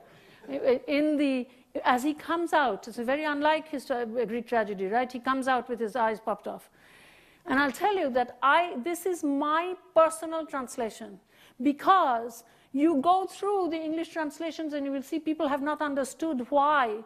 Coming out, Oedipus doesn't say, oh, no, I slept with my mom or anything. What he says, he addresses gamoi, he addresses marriages, okay? And he says this, oh, marriages, you put us in nature. Because of you, man and woman went to copulate. And putting us back again reversed the seed, made rules, kinship inscriptions, and indexed fathers, brothers, children. This is Sophocles. Fathers, brothers, children, kin blood. That's one side. then mingled, and only women now, brides, women, mothers, a shameful thing to know among the works of man. In other words, if I were an animal, no problem. Among the works of man, it is a shameful thing to know. No translation, including the Loeb Classical, translates this with an understanding of what the hell Oedipus is saying there. That he is saying that it is marriage that gives us the symbolic, gives meaning to the aesthetics of copulation from whore to courtesan, catamite to paramour, separates the human from the animal through kinship inscription, making incest possible in performative contradiction in order for a culture to emerge. That's what he says, right? And so to an extent, when we simply pass judgment on Du Bois having this typology, we should also not only understand the history of slavery, but also much bigger history and deal with it that way rather than only fault him. So, as I remarked on the first day, we understand that a restoration of the heteronormative may indeed be the textual demand woven into Du Bois's vision. There is no room here for accusation and indeed no excuse either. But in spite of the contradiction between the practice of refined women for use and the reasonable benevolence, I can find a moment here to locate myself, to turn the text. And that's what I'm going to remember. I've been talking about the politics of reading. I'm not going to repeat it. It's very, very late. We will come to it soon. In all of the remembrance, what is to be found is a typology. Let us go back again to the structure. I have outlined. 1, I remember the widow, the wife, the maiden, the outcast. 2, grown up, the free woman, the prostitute and the nun, the primal black all-mother of men. The father and his worship, all quotes, the father and his worship is Asia. Europe is the precocious, self-centered, forward-striving child, but the land of the mother is and was Africa. A few colonial quotations, like Mungo Park and company, follow in support of this last generalization, Africa's own mother. And then, I quote, remembering through memories of others, going back in his own family, all the way back in these dim distances, it is mothers and mothers of mothers who seem to count, while fathers are shadowy memories. And I have said how we ought to read that, not just a la Assia Jabar. Again, although that too is important. Again, I am, as all readers must be, particularly aware of the need to hold on to the maternalist history and the cruelty of slavery, but if in the matter of the general strike there is a daring to undo history and make a descriptive claim for present action, such a daring cannot emerge from this. Begin to understand the thinker's relationship to what is being thought. For 2 days I've been arguing and fighting and saying, look at here, he's listening to the subaltern because he's daring to change history and hearing something which others, including all of his contemporaries, will not let him say. But this is not that. Given his own gender strategy, Du Bois's gender subjectivity cannot speak in the name of woman. Understandably, therefore, and I quote, the one thing I shall never forgive, neither in this world nor the world to come, is the white South's wanton and continued and persistent insulting of the black womanhood, which it sought and seeks to prostitute to its lust. End of quote. There is a generic connection between the commodified free enterprise market in heterosexuality and this prostitution to lust that shocks Du Bois. We, of course, read this as violence, not necessarily lust. There is a lot of sort of good violence within sexuality. Lust is not something that one just writes out. We generally would read this as violence. So to an extent, it is in the end, in the only long quotation from a woman in this chapter, that I find the place to turn. In other words, what I'm suggesting is, instead of being pious and saying he was the most wonderful male feminist, you know, you bring in John Stuart Mill, you bring in all of these people who really want to raise the condition of woman, you bring in Vivekananda, you bring in whoever you like, all of these good enlightened men, they really wanted women to be equal. So did Gramsci, and that's a wonderful thing. But that's not the only thing. When you look at the way in which they look at things like the general strike in a very dynamic way, and here, in fact, I will remind you something, because on this point my life depends. When Assia Jabar is reading that picture, Women of Algiers in their apartment, remember? Delacroix. She and Michael Fried both find that the way in which to transform the frozen glance of the women looking out like this is to look that in the picture, the black female slave woman, first of all, she's turned around like this, and her foot is like that. She's almost going to walk out of the picture. So to an extent, that way of reading, that the way in which they were reading General Strike, that's what is absent here. So this here is a celebration, wonderful, and I've tried to bring in the reasons why we should certainly acknowledge the celebration, but there isn't anything except equal rights, suffrage, all of those kinds of things, yes, but that's very different from the subject transformation that we are talking about. There is a generic connection between the commodified free enterprise market and heterosexuality and this prostitution to lust that shocks Du Bois. We, of course, read it as violence, not necessarily lust. It is in the end, in the only long quotation from a woman in this chapter, that I find the place to turn. If in the first sections we have figures within reproductive heteronormativity, with the mother coming first, and if in the last list we have honorary males with no indication of reproductivity, when he talks about Harriet Tubman and Sojourner Truth, it is quite clear that there is no touch of reproductivity in those descriptions, none. And so that stops, right? If we see this, and if in the last list we have honorary males with no indication of reproductivity, it is in the gentle misreading of Mary Still's quotation that we can find the possibility of undoing this simple polarization. Du Bois thinks Mary Still is writing about, I quote, Du Bois, strong women laying the foundations of the great Negro church of today, end of quote. In fact, Mary Still, if you go back to the quotation, you will see page 83 of the Oxford edition.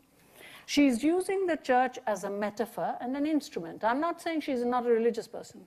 I'm just saying she's using the church there as a metaphor and an instrument. And I'm reminded of the fact that one entry into honorary maleness was through entering religious orders, because that was a way in which women could do things. My mother, who established, in fact, was a great hand in establishing the Ramakrishna Mission nunnery. I've seen these women, middle-class women, who had absolutely no desire to stay within the gender division of labor, and how Mother and company ran around finding them some places to stay until somehow there could be a nunnery. My mother was no nun, but nonetheless. So Du Bois thinks Mary Still is writing about strong women laying the foundations of the great Negro church of today. In fact, she's using the church as a metaphor and an instrument, and now I quote her. So we find the females in the early history of the church abounding in good works and in acts of true benevolence.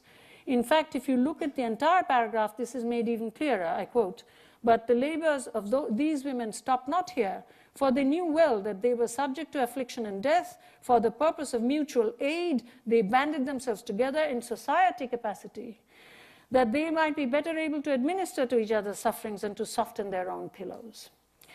I do not know why Du Bois finds this passage, and I quote, quaint. The desire to go toward the social to be found in, quote, our aged mothers, this is Mary Still, is rather different from the typological treatment of mothers and prostitutes that bring us to the end of the chapter. I quote Du Bois. No other women on earth would have emerged from the hell of force. I immediately think of Queen Latifah for some reason. This is so dated, what Du Bois is saying. I mean, there are other women one could think about too, but it is she who comes into my mind. No other women on earth would have emerged from the hell of force and temptation which once engulfed and still surrounds black women in America with half the modesty and womanliness. None have I known more sweetly feminine, more unswervingly loyal, more desperately earnest, and more instinctively pure in body and in soul than the daughters of my black mothers, end of quote.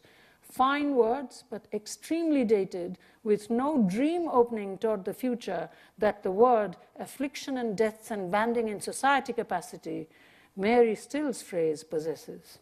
In choosing this quotation, it seems to me, Du Bois provides us for a look beyond his chapter. Why is this quotation here? This is the only long quotation. And I'm not saying that Du Bois said, oh, Gayatri Spivak can read it in a feminist way, and therefore he put it in. No. But I'm looking at the sort of dream texture of texts, right? And so therefore I say that if you look at this quote, you can indeed turn around. So I would like to come back to my sense of women's work, for which Du Bois's, and this, you'll see the connection between my book that you're going to do, not this one, but another one. Du Bois's idea of subaltern education was forever ready, although he himself engaged more in what, in this idiom, I would call a man's work, the writing of one-time-only books, attending and speaking at discrete conferences, although running a magazine, as he did with Crisis, is within an institutionalized, daily, repetitive model. Something like what has been millennially defined as women's and slaves' work, the repetitive work that holds up the linear achievements of the rest of the world, the man, whatever pants it wears. I believe that the dream of international socialism died in the absence of such housekeeping work in the field of education, because of all the best and worst energy was spent in the vanguardist efforts to set up a Soviet system with the consistent opposition of the world's great powers, with the leaders themselves brought up within clan politics. I believe that Du Bois's insights can also become, with respect, indistinguishable from the elite success of advanced global capitalism, even disguised as the production of popular culture. It is in this context that I have thought of going toward disease-ridden, brilliant Gramsci in his jail cell, thinking of supplementing this vanguardism with an education that instrumentalizes the intellectual in repetitive work. And so this is really where I would like to bring our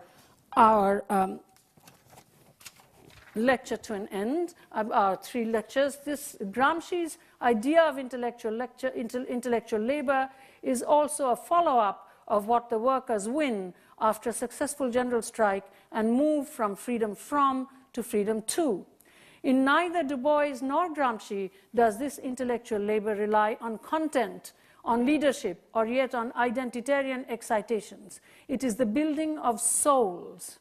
It's a little bit like the modern dance, which was supposedly made by women. It's very, very hard when one of the great dancers dies to actually know how to keep it as property, as intellectual property. It's very, very difficult. And so to an extent, that's the model for this education work. And if this is counterintuitive, I believe it is so, because I have tried to dream with people who will not remain caught within the intuitions of the group. Now, in this wonderful book that I was citing yesterday, if I have brought it, I will read from it and end like that. Teresa de Lauretis's comments on the 3 women in Gramsci's life. If I haven't brought it, I can still say what she says because I know the text well. Teresa de Lauretis suggests that Eugenia Schucht, whom Gramsci met first in Moscow, was the person who actually fell in love with Gramsci. But then Gramsci fell in love with the more feminine, the more fragile woman, Julia Schucht. And Eugenia, when Gramsci went towards Julia, her sister, younger sister, to whom she behaved like a mother, it was at that point, says Teresa, that Eugenia gets wedded to communism, so that there is that connection between Gramsci, which is kept up because, of course, they're both very active communists. But the one who really fell in love with Gramsci, this is a very fantastic story, because Julia was weak, Julia had the children, Julia then went into a kind of mental health sanatorium. It's a very terrible, I mean, she had been made into a weak person, as it were, almost.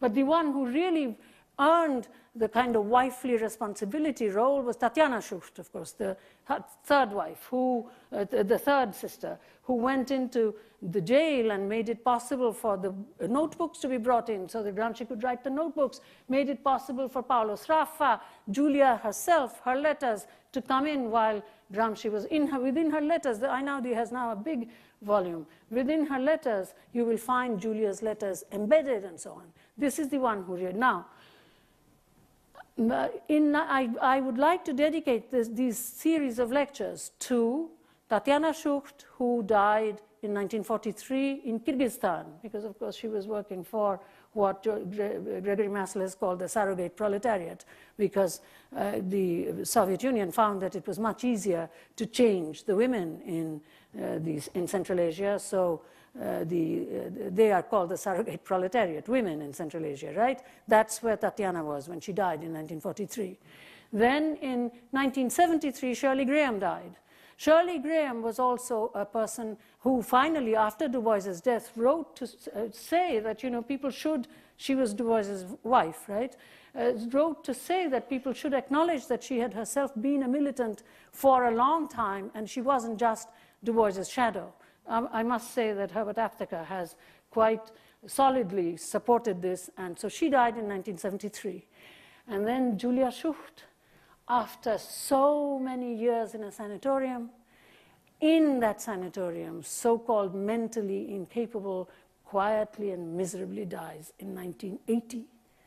So I would like this last piece, this last section, and perhaps the whole thing, to be dedicated. I told you that my implied reader was Brandon Obolu, the guy, my friend, who's 19 years old, a man who's one generation from Nigeria. But I would like to remember at the end of these long lectures, and your patience, the group that has finally lasted it out, I would like to remember these three women. And 1943, Tatiana Schucht, 1973, Shirley Graham, and 1980, Julia Schucht. Thank you very much.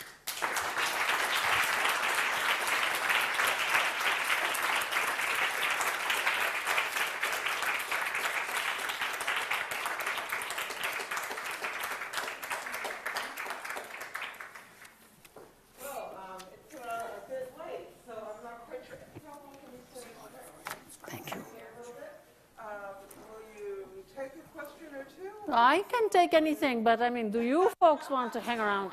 I mean, I'm full of adrenaline. I'll crash when you leave me. We'll take a couple, and then we'll break so everyone can have some refreshments. Do you want to start, Patrick? Thanks. This isn't trying to trip you up. It's just genuinely curious. Given the heteronormativity and its worse than discontent that you just revealed in Du Bois, what does that say about his counterintuitive?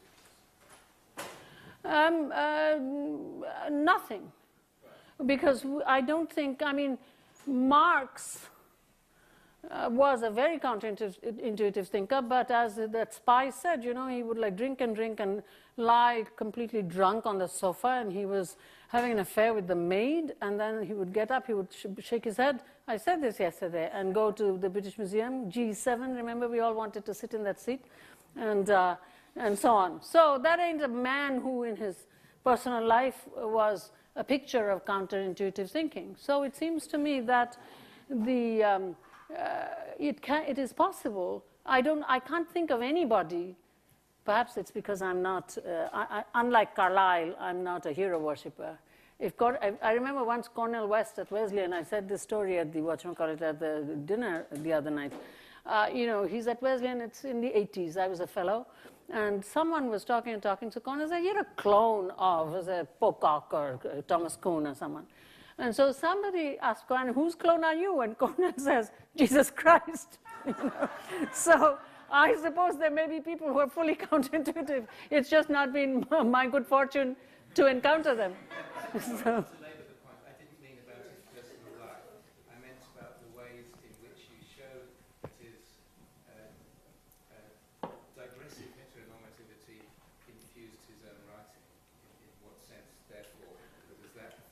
That I feel is predictable and normal, and you quite often see, you know, very smart, wonderful, eloquent, enlightened men who indeed want women's rights within limits and so on, have that boring side.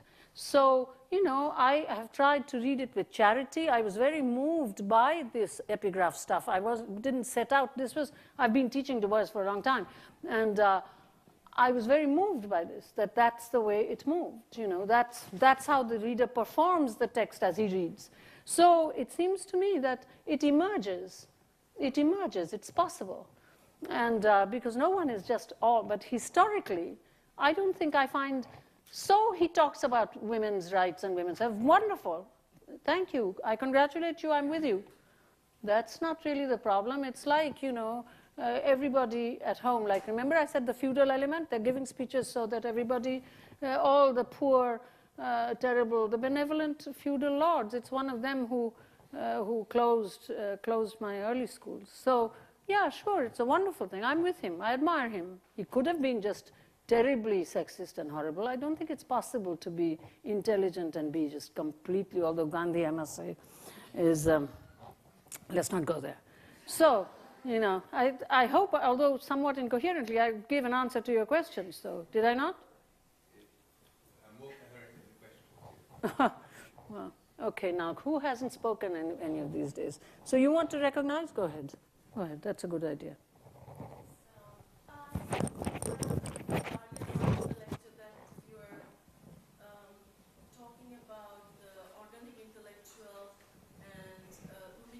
Between the way as if it was not translated properly, the master-slave dialectic and versus the way Du Bois translated it in terms of master-disciple connection, you know, so if you could... It wasn't Du Bois. Du Bois's German was excellent. Du Bois didn't have to read German in English. No. This is the translation of the Italian of Gramsci into English that I was talking about.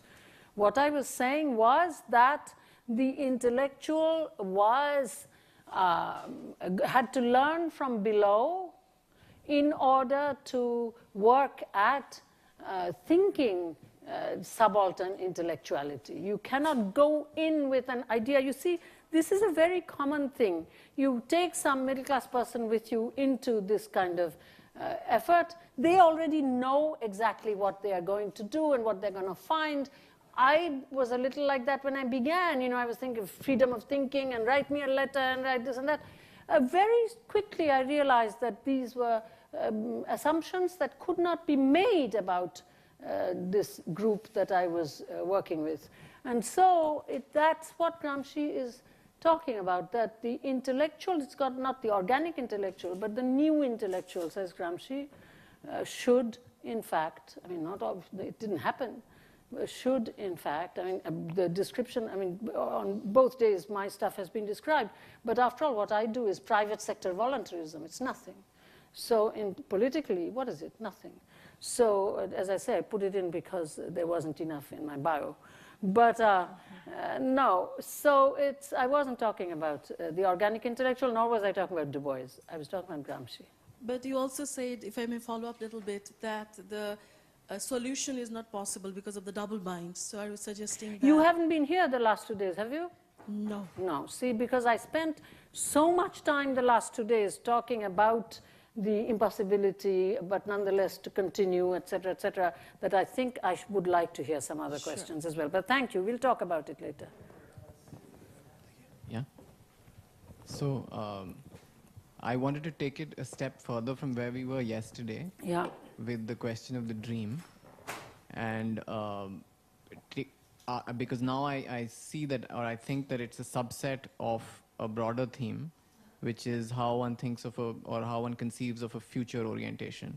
So to my mind, from the 3 lectures, the other major theme, which is along with the dream, the second aspect of how one conceives of a future orientation, has been to phrase it most simply something like a concept of education that you're working towards, whether it's in the definition of what constitutes organic and organic intellectual, or in the different discussions of some version of a concept of education. So, or even if it's in a seemingly representative figure like Du Bois, it's not self-evident that the relation between the people or a thinker, it's something like what Deleuze would say, the people are missing or the people are yet to come. So my question specifically in the last 3 lectures, or over the course of 3 lectures, between as 2 modes of future orientation, one being the concept of the dream, the other being a concept, some kind of concept of education. What for you is the play between something like reason and what would be its counter concept for you? So how would you name that which is not reason? Okay, which exists both in the dream and in the concept of Right. education. Be So you're brief, not. 'cause, you know, there's So you no aren't time. saying that education is about reason, dream is about aspiration. You're saying No. within education itself, there's something like something that destabilizes a stable idea of reason. So how between these two major themes of the 3 lectures, dream and education, would you think of that which is something different from reason? Okay, that's fine. Well, shall I take a few questions? Because I know that you've been wanting to ask a question. You were putting up your hand. Why don't you ask your question and then I'll see what I can do. Yeah, well, if there are other questions, I can take up to 4, I can remember. Okay. Yeah. That's what I'm saying. That's why I'm not taking them all one after the other. Okay, You can go home now. So this is about Bamako. So you made the point that one of the goals of the filmmaker is to show this difference between those who are continuous with the European Enlightenment versus the people. And I was thinking of another way to think of it, which is taken from the work of another Dubois. Actually, his name is Dubois, Laurent Dubois, and also Nick Nesbitt about the revolution in Haiti. And the point is that, in fact, the people there, the slaves, were the ones to really try to push forward the real meaning of the European Enlightenment. So there was no distinction between what the elite wanted and what the people wanted. In fact, the goals were closer in line with the real human values of the Enlightenment than those that the elite wanted to promote. Is there another question? Quickly. So what do I think of that? And yes, in terms of this boundary that you're trying to draw between the enlightened Africans and people. No one. Okay, good. In that case, I'll just do these 2, and that'll be that. Okay, now, as for Bhrigupati's question, the question about dream, now, I was using the dream as an allegory of reading for these texts. Okay, I was using the dream, I found I was using the dream as an allegory of reading for these texts. Because with there is a more general argument, of course, about the fragility of reason and how much we must protect reason so that it doesn't become banalized into just predicting the market and predicting the behavior of people as a group in the most irresponsible way. So that's a more general argument. But I found myself, I wasn't even choosing, because otherwise, it is very hard to enter into the protocols of the texts of 2 people. You notice how whenever we give examples from our own place, you know, like you were talking about Haiti, and, you know, because it is very hard not to think that the general truth about things is spelled out in, I mean, this also belongs to our sense of culture, except also the opposite. If you happen to be colonized, and I grew up when the shadow of the colony was still quite strong, then in spite of, this is a double bind, thinking that, you know, nationalist fervor, we are the best, you also think we are a second-class culture. It's right inside, so that, you know, the story that I always tell is that my first boyfriend told me, Gayatri, my foreign friends think that you're very beautiful. You understand? So this idea of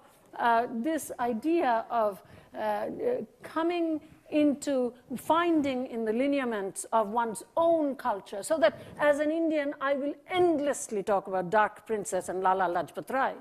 I don't think that's the way to enter Du Bois. So therefore, in order to speak, to enable myself in front of, and today I don't see that much of an African-American crowd here, but nonetheless, in the Du Bois Institute, to enable myself to speak, I found that I was moving toward, and Bhrigupati, that was about a way of reading. I said that the first 2, overdetermination and condensation, that was something that I could see myself as doing, I could see Du Bois doing. But the second 2, and I said why I chose this classical formula, not because I have anything for psychoanalysis. I mentioned that, I'm not going to go in there. But the second 2, I said the secondary revision and displacement, those two are, especially secondary revision, they are given over for the historical continuity of reading. So that's why I was choosing I found myself choosing. I remember I said to Ben, who lives in my building, I called him and I said, you know something, I find that I'm going in a direction that I don't go normally when I'm reading Marx, let's say, because I grew up in a Marxist culture, so it's not hard for me to enter the protocols, already transformed somewhat, right? So that's what it was. It was not really something that was, it wasn't a kind of binary opposition out of which a future would come. Then the word dream in its colloquial sense, its paleonymy, of course, somehow, although dreams are always in the past, you wake up in the morning, they are turned around as indicating, my dream is that, tarara. So to say something which is a bit more than reason. But that's kind of, contravening the literal nature of the dream. So the dream conceals itself. It's a ruin of a dream that we talk about when we wake up in the morning, number one. And in your case, I would say, you see, that you and I, if we were at the same school, we would probably talk and debate a lot. Because, first of all, I would say that it's wonderful to know about Haiti, but I don't know that one should always bring that example to bear upon the whole world. You notice I don't talk about India that much because I want to all the time, but that's not going to describe the whole world. The problem with some of our thinkers is that they think Bengal is India and then India is the world, and they can write about nationalism in general by making this kind of leap, and that's not correct. So it seems to me that also I would say that when one says that the subaltern, that the common people really know what's what, and the elite doesn't know, there is truth in that. But and I would be the last one to deny it, but the elite has completely abdicated the responsibility of education itself. So it seems to me that that's a bad elite and a good common people, and you shouldn't compare the two, because it is not always true that all common people in general know all what should be done to save the world. And certainly, with great respect, I would say this is not the case in contemporary Haiti, whatever Du Bois says. So it seems to me that it's our desire speaking. And I think we should take the responsibility of being middle class rather than feel nostalgic about the groundedness of I've misrepresented you, but this is not the moment, I think, for you to present your correct representation, because people are going to kill me. So, listen, are we going to let Lindsay speak or not? Okay. Gayatri, the general strike doesn't have to be, as it were, a left-wing strike, does it? It can be a right-wing strike.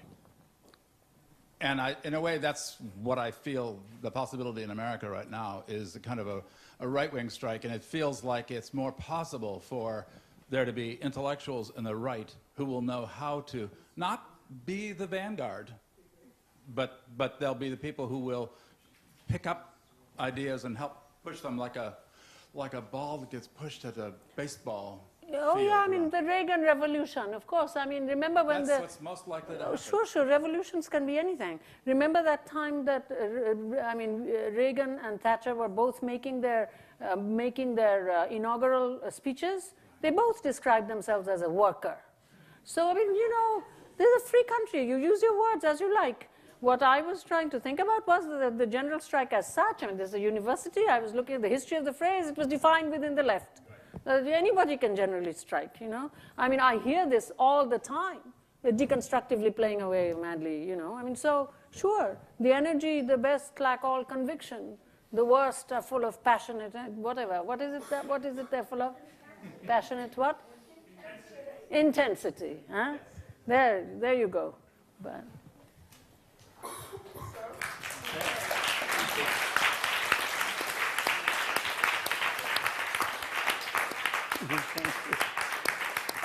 Thank you very much. I should stand. Thank you. Thank you so much. I did my best.